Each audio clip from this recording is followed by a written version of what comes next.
Assalamualaikum warahmatullahi wabarakatuh. Terima kasih Anda masih setia di channel Sejarah dan Kisah. Yang akan saya bagi kali ini adalah mengenai penyerangan atau pengepungan Mataram ke Batavia. Saya mengusahakan video ini seperti biasanya video dengan video yang lain karena akan berisi latar belakang peristiwa yang mengawali penyerangan itu, kemudian kronologis serangan secara singkat, lalu yang penting adalah siapakah senopati atau panglima yang memimpin serangan ke Batavia itu, lalu bagaimana nasib para senopati itu, dan apa yang menyebabkan kegagalan penyerangan itu. Sumber yang diambil setidaknya dari dua sumber besar, yaitu sumber-sumber atau literatur atau referensi Jawa dan juga dari Belanda. Selamat menyaksikan.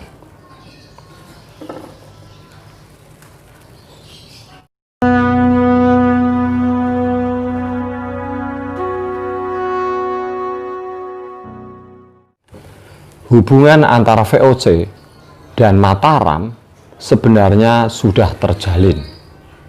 Beberapa kali orang-orang Belanda atau VOC mengirim perutusan atau utusan ke Mataram, baik itu ngomong langsung atau berupa surat-surat dari Gubernur Jenderal Hindia Belanda.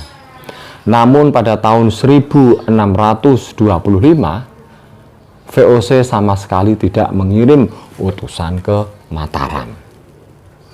Padahal pada waktu itu VOC sedang kekurangan stok pangan atau stok beras. Namun VOC akhirnya bisa mengatasi dengan mengirim surat ke daerah-daerah yang lainnya selain Mataram. Hal ini berubah ketika ada dua kapal pesiar Belanda yang dikejar, diserang, dan dirompak di daerah Jepara. Lalu sidang Hindia Belanda memutuskan akan mengirim utusan ke Mataram dengan membawa surat yang isinya itu berisi pujian-pujian seperti biasanya itu, dan keluhan-keluhan atau komplain atas perompakan kapal pesiar Belanda di Jepara tersebut, serta tidak lupa juga diberikan hadiah berupa uang pecahan 1000 rial. Yang diutus namanya Shebat Wanderer. Sudah dia berangkat ke Mataram, namun baru sampai di Tegal, rombongan atau utusan dari VOC itu sudah tidak bisa melanjutkan perjalanan. Ditolak dia. Alasannya apa? Alasannya adalah surat yang dibawa itu dalam menyebutkan titel atau gelar Maharaja atau Sultan di Mataram kurang tinggi, kurang terhormat sebutannya. Yang kedua alasannya adalah karena para utusan dari Belanda atau VOC itu dianggap kurang bisa merendah. Akhirnya rombongan itu kembali dengan membawa contoh-contoh surat resmi yang berisi bagaimana cara menuliskan gelar Sultan Agung Hanyokrokusumo. Lalu VOC memutuskan untuk membiarkan masalah itu. Jadi dibiarkan dulu. Ini terjadi tahun 1626 ya. Dibiarkan dulu. Nah, keuntungan VOC adalah pada tahun 1627 Mataram itu disibukkan dengan pemberontakan Pati, pemberontakan Pragolo II, ada videonya ya, disibukkan dengan itu, sehingga hubungan antara VOC dan Mataram kalau renggang itu tidak apa-apa karena Mataram sedang konsentrasi dengan Pati. Nah, setelah menyelesaikan penumpasan di Pati, barulah Sultan Agung kembali mengingat keinginannya atau cita-citanya untuk menguasai Kompeni, yang artinya adalah menyerang Batavia. Sebenarnya tanda-tanda akan menyerang Batavia itu sudah dimulai pada awal tahun 1628. Pada waktu itu Tumenggung Baurekso, Bupati Kendal sekaligus Panglima Angkatan Laut Mataram, sudah memerintahkan untuk melarang kapal-kapal Belanda memasuki pantai Jawa. Jadi dilarang. Bahkan semua kapal asing di stop dulu di situ untuk diperiksa, tidak boleh masuk. Nah, lalu serangan pertama dari Mataram ke Batavia, serangan pertama ya, itu dilakukan pada bulan Agustus tahun 1628. Tanggal 22 kalau tidak salah, 22 Agustus. Tibalah kapal-kapal dari Mataram, puluhan kapal tiba di pelabuhan Batavia. Puluhan kapal ini mengangkut ternak, padi, terus kelapa, gula, pokoknya perbekalan makanan ya, senjata, dan awaknya itu sekitar hampir 1.000 orang awak kapal tiba. Selang beberapa hari tiba lagi 7 kapal yang akan membackup, bergabung dengan kapal rombongan pertama itu. Mengetahui hal itu, Belanda berusaha mencegah agar kapal yang terakhir itu tidak bisa bergabung dengan pasukan yang sudah dikirim lebih dahulu. Namun orang-orang Mataram menyerang. Belanda keteteran. Bahkan orang-orang Mataram itu menyerang pasar dan benteng yang belum jadi. Diserang, kalah. Meskipun di pihak Mataram juga ada korban, tetapi banyak korban di pihak Belanda. Benteng berhasil dikuasai.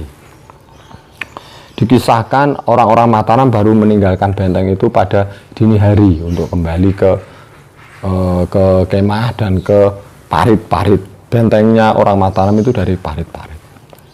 Di situ juga dikisahkan masih ada 1 orang yang tertinggal di benteng itu dengan membawa tombak.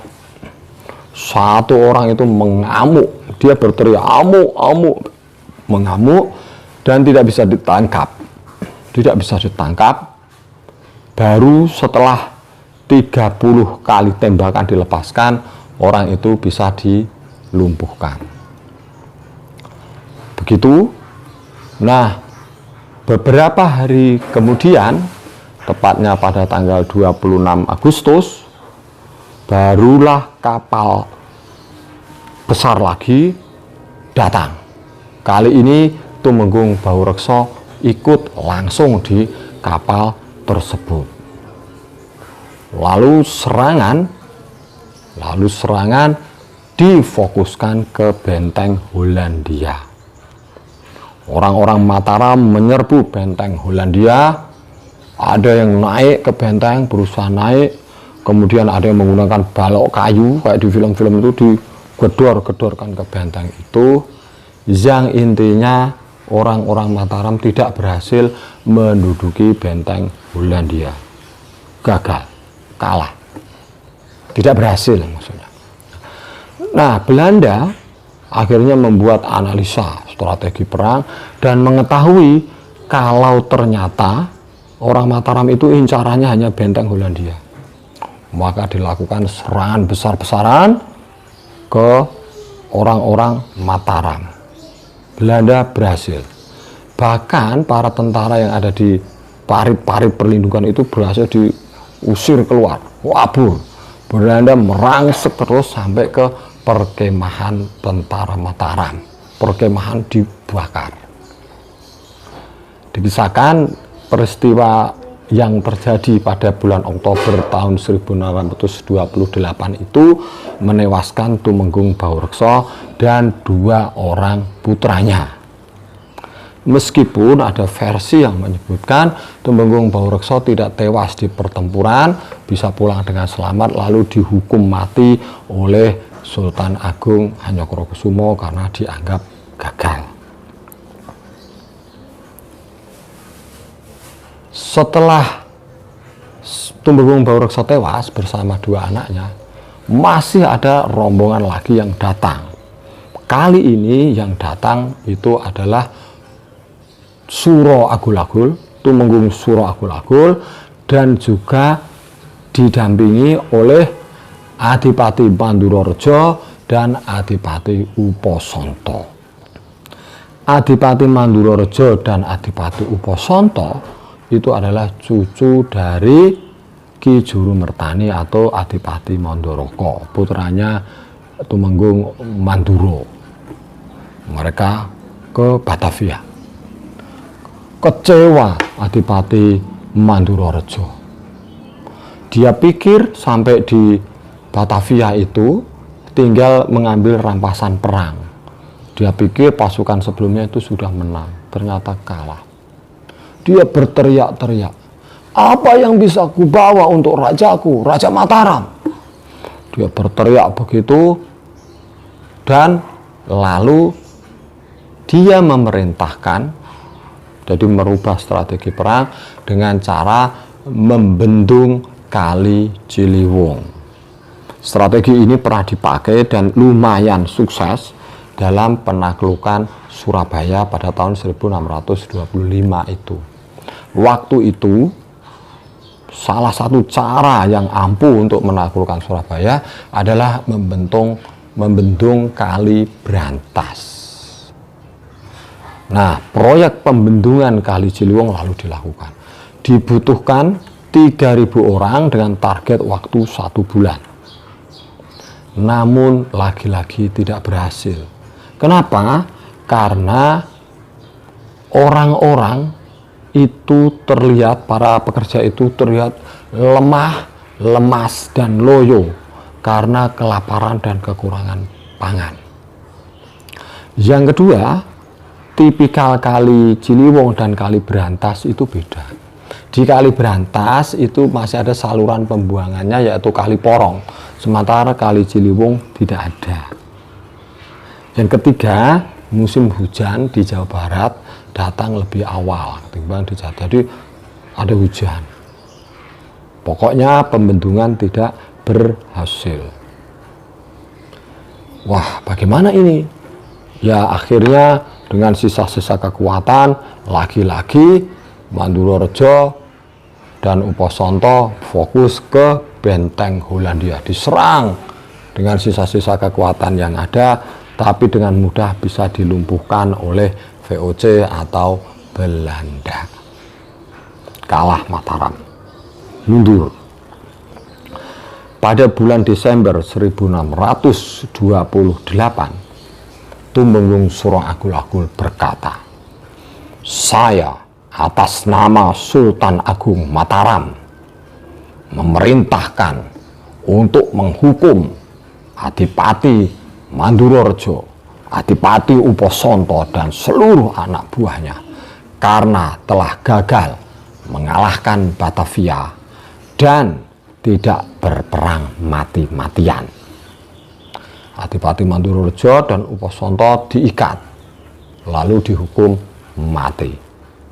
Demikian juga anak buahnya dihukum mati. Kebanyakan dipenggal kepalanya, beberapa ditusuk dengan keris dan dengan tombak.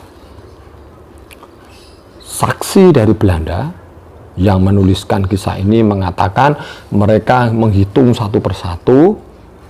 Saat itu ada 744 mayat tanpa kepala yang ditinggalkan begitu saja, bergelimpangan di tanah. Gagal pulang ke Mataram.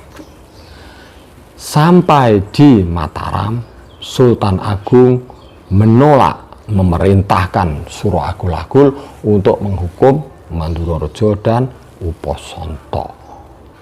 Sebagai ganjaran, Suro Agul-Agul juga justru mendapat hukuman mati dari Sultan Agung Hanyokrokusumo. Itu serangan yang pertama. Lanjut ke serangan yang kedua. Serangan yang kedua, datanya agak kacau. Siapa pemimpinnya, sumber-sumbernya, catatannya itu agak kacau. Lebih jelas yang di serangan pertama. Serangan kedua dimulai, berangkat itu bulan akhir Mei 1629. Nanti sampai di Batavia itu ya sekitar bulan Agustus 1629. Menurut versi Jawa, sejarah Jawa itu salah satu pemimpin serangan yang paling utama adalah Pangeran Purboyo. Pangeran Purboyo yang dimaksud di sini adalah Joko Umbaran waktu muda. Siapa Joko Umbaran? Joko Umbaran adalah anak Panembahan Senopati dengan ibunya yaitu Putri Ki Ageng Giring. Di kisah Wahyu Gagak Emprit yang Began Wahyu itu ada yang mengatakan ini hanya sanepo, wallahu alam, monggo silakan ditafsirkan. Karena merasa bersalah meminum degannya Ki Ageng Giring, Ki Pemanahan lalu menjodohkan putri Ki Ageng Giring dengan Danang Sutawijoyo, masa mudanya Panembahan Senopati.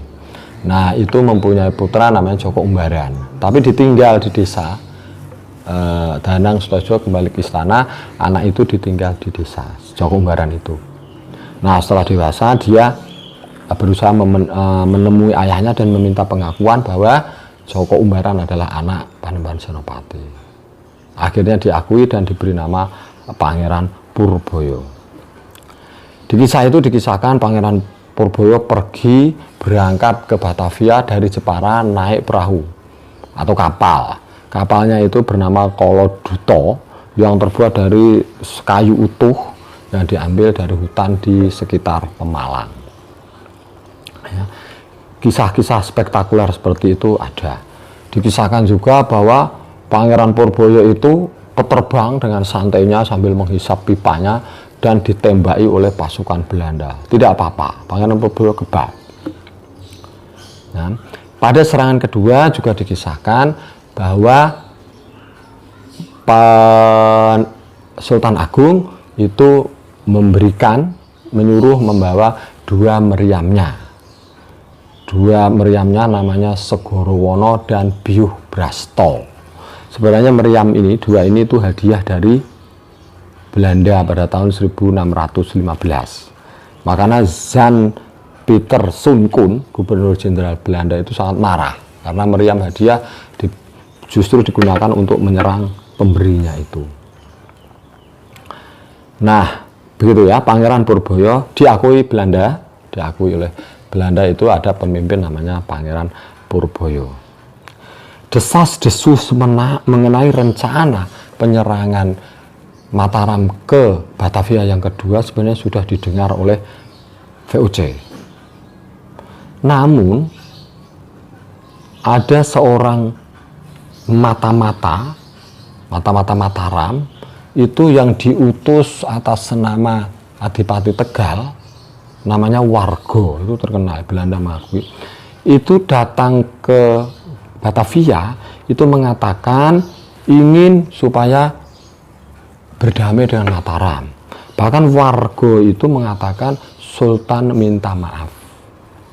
Wargo meminta izin supaya kapal-kapal dari Mataram boleh singgah di Batavia dan diizinkan. Kapal-kapal itu terus mengangkut bahan pangan, kemudian dibawa ke Tegal.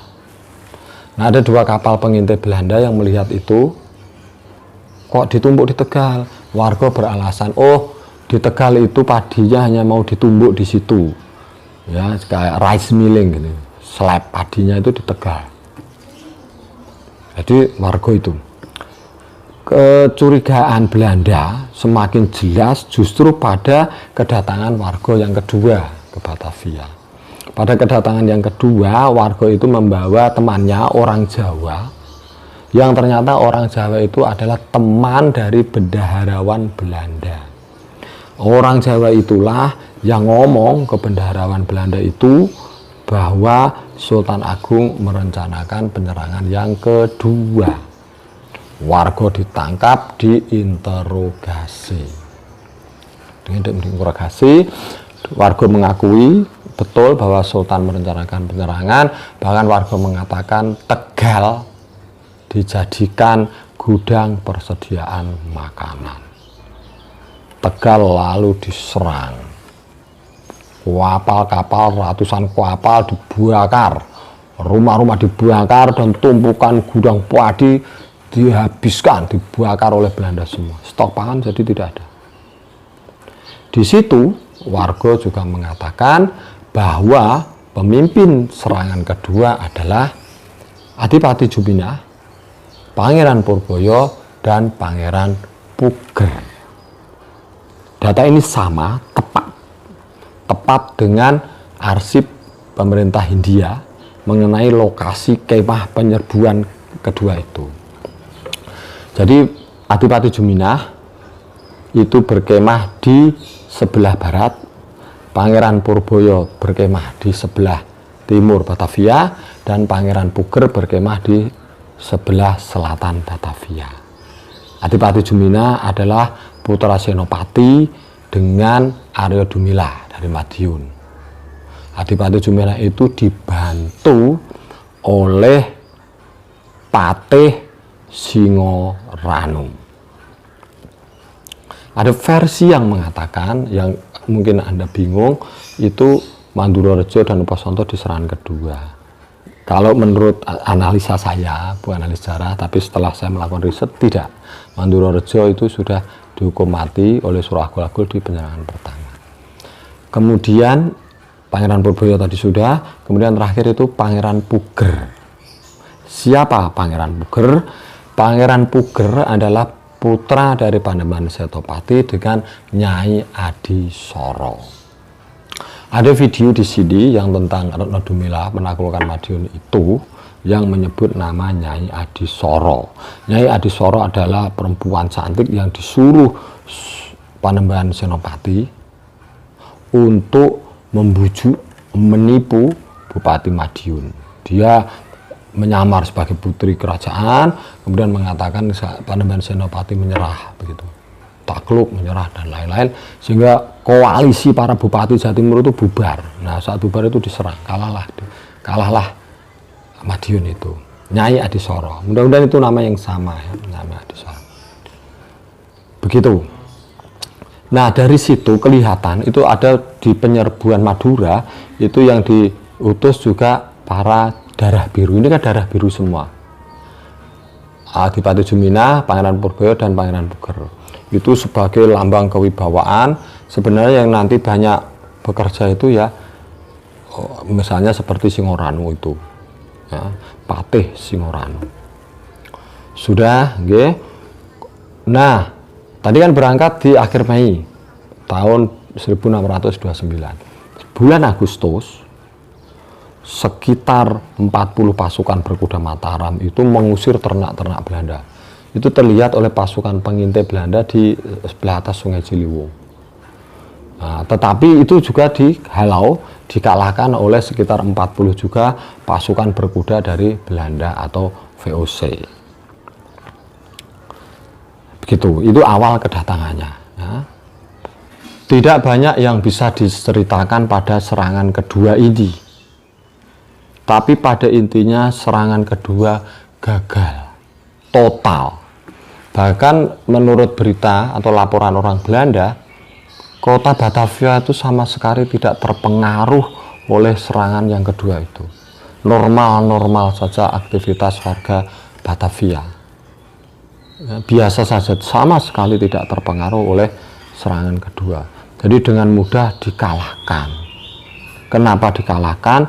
Karena Belandanya juga sudah tahu, dari tawanan ditangkap itu mereka tahu bahwa persediaan makanan itu kurang, hanya 1 bulan begitu. Selain gudang yang di Tegal sudah dihabiskan, dihancurkan, itu persediaan makanannya jelas kurang, sehingga kalah. Nah, cuman ada kisah yang menyerang benteng Medellin itu. Medellin itu Hans Medellin itu orang Jerman yang yang memimpin benteng itu, suatu benteng di paling ujung Jakarta. Ada versi mengatakan itu benteng Hollandia yang dipimpin oleh Madeline. Saya lebih cenderung benteng berbeda ya. Nah, pada saat itu diserang karena Madeline dan pasukannya kehabisan peluru, maka segala sesuatu digunakan sebagai peluru, dilemparkan, termasuk maaf kotoran manusia, tinja itu dilemparkan sebagai peluru, dilemparkan ke pasukan Mataram. Pasukan Mataram lalu mundur. Sampai orang-orang Jawa di Mataram itu memaki-maki kota tai seperti itu. Bahkan di kamus Jerman konon itu ada kata seperti itu, setan, intinya mereka berperang menggunakan tai begitu. Itu bahasa Melayu yang dimasukkan di kamus Jerman pertama itu. Tapi menurut sejarawan yang benar-benar bukan, pasukan Mataram mundur karena sudah melihat ada pasukan cadangan yang datang, pasukan Belanda, bukan karena itu. Cuman yang tinja itu di beberapa buku memang diakui ada kota itu ya, benteng Madeline itu. Kemudian yang layak dicatat lagi adalah pada tanggal 17 September 1629 Jan Pieter Soenkoen itu masih bisa melakukan inspeksi pemeriksaan pada pasukannya.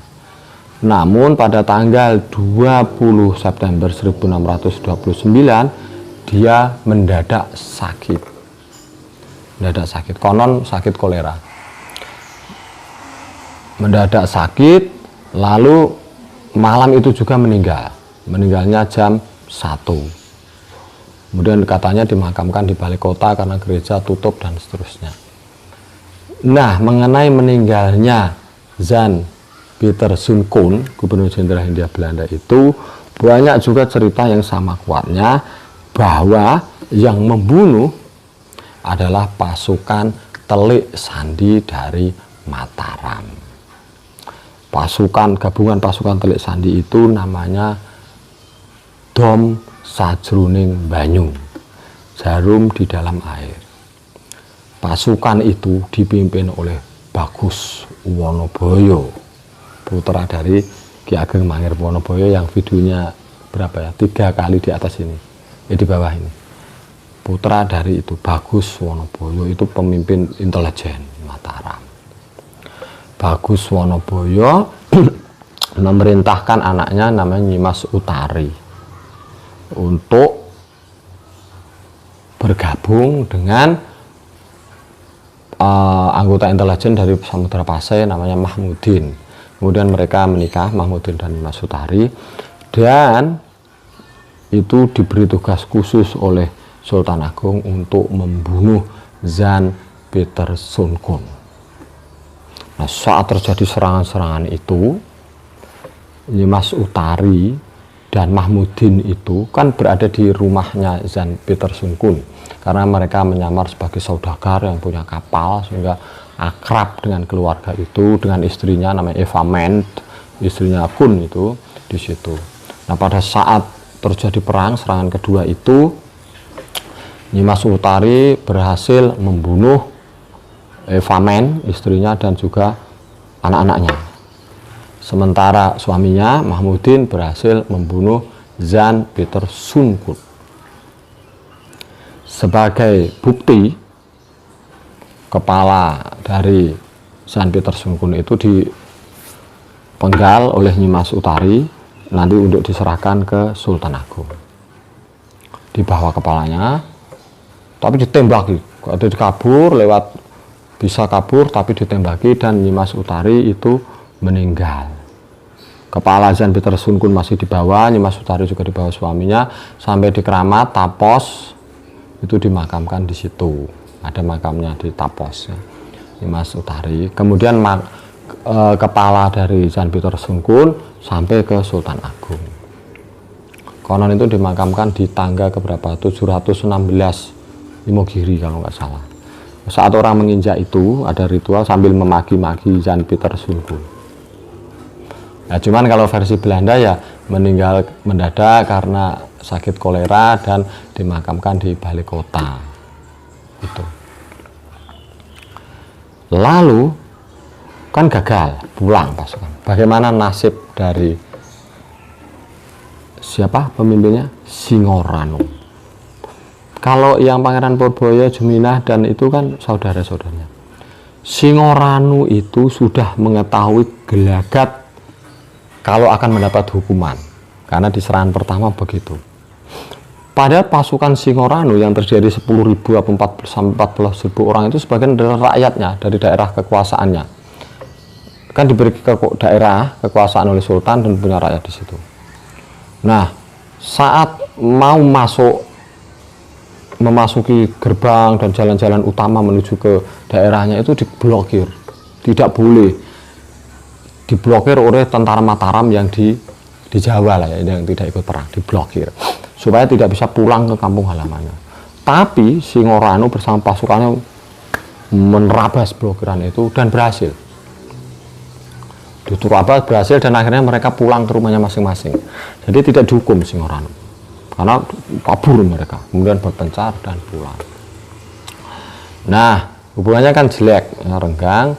Terus Singoranu itu menyerahkan senjata, anak, istri, perempuan-perempuan kepada Sultan Agung sebagai tanda menyerah dan tidak memberontak. Rupanya Sultan Agung berbaik hati, tidak seperti ketika kegagalan serangan yang pertama ya. Mungkin juga Sultan Agung menyadari memang Mataram belum mampu menaklukkan Batavia. Di versi Jawa Pangeran Purboyo pulang itu matur begitu, jangan diteruskan serangannya. Jadi Singoranu berhasil, konon katanya putri Singoranu itu yang paling cantik. Nah, tapi keluarganya kemudian dipulangkan, dikembalikan ke Singoranu. Hanya Singoranu dilarang bertemu dengan Sultan selama 3 tahun. Ya, pada tahun 1630-an atau mulai itu sudah ada nama orang terkenal namanya Tumenggung Danupoyo. Jadi Singoranu hilang ya, tidak lagi diakui sebagai pejabat di Kerajaan Mataram.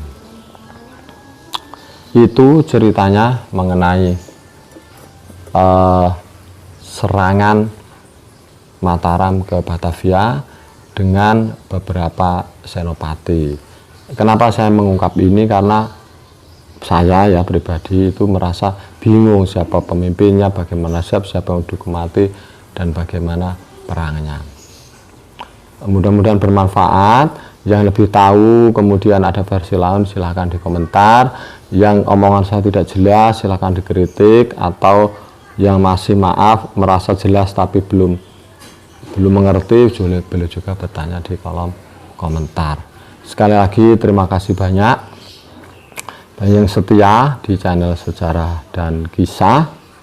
Assalamualaikum warahmatullahi wabarakatuh.